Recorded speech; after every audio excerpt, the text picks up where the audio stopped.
Assalamualaikum warahmatullahi wabarakatuh. Selamat pagi.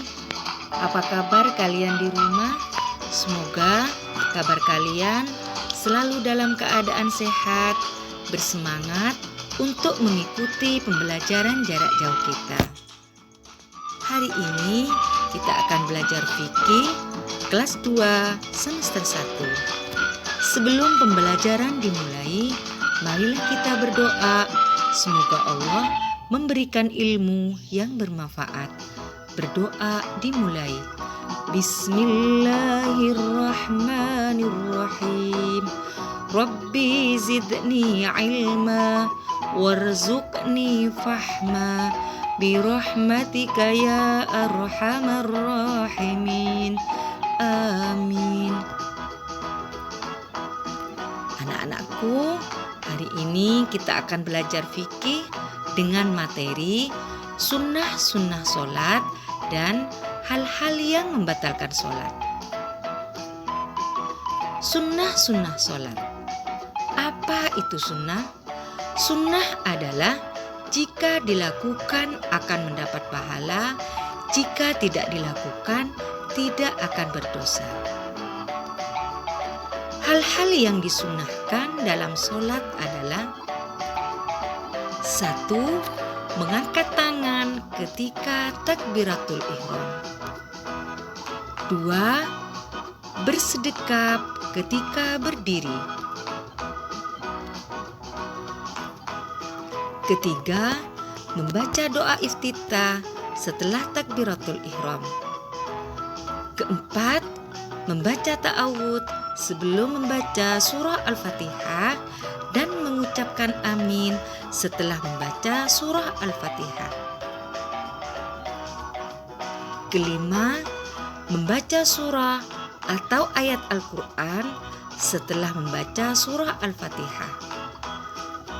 Membaca surah atau ayat disunahkan pada rakaat pertama dan kedua. 6. Mengangkat tangan ketika akan ruku, i'tidal, dan berdiri setelah tahiyat awal.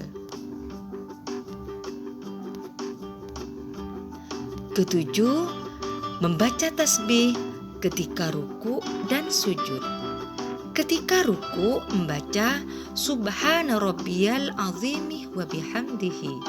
Ketika sujud membaca Subhana rabbiyal a'la wa bihamdihi. 8. Membaca doa kunut dalam sholat subuh setelah i'tidal. 9. Duduk iftiros ketika duduk di antara dua sujud dan duduk tahiyat awal. 10. Duduk tawarruk ketika tasyahud akhir. 11. Membaca salam yang kedua sambil menoleh ke kiri.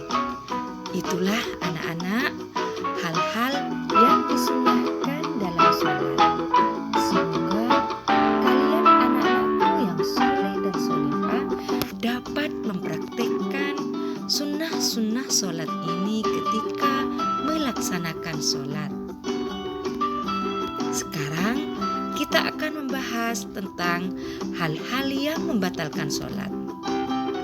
Adapun hal-hal yang membatalkan sholat adalah: 1. Tidak mengerjakan salah satu rukun sholat. 2. Berbicara selain bacaan sholat dengan sengaja. 3. Banyak bergerak selain gerakan sholat dengan berturut-turut. Bergerak di sini melebihi 3 gerakan secara berturut-turut sehingga sholatnya menjadi batal. 4. Terkena najis, baik pakaiannya maupun tempat yang kita gunakan untuk sholat. Kalau terkena najis, maka sholat kita menjadi batal. Terbukanya aurat dengan sengaja.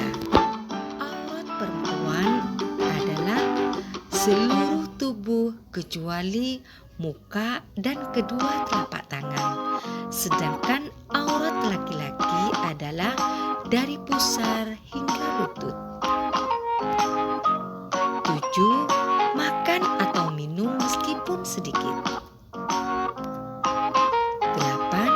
Niat keluar dari sholat. 9. Membelakangi kiblat atau tidak menghadap kiblat. Contohnya, kalian toleh-toleh ke kanan ke kiri. Itu dianggap tidak menghadap kiblat. 10. Tertawa berlebihan. Itulah anak-anak hal-hal yang dapat membatalkan sholat. Semoga kalian semua dapat mengambil hikmah dari pelajaran hari ini. Kemudian Bu Guru ucapkan terima kasih. Sampai jumpa pada materi berikutnya. Assalamualaikum warahmatullahi wabarakatuh.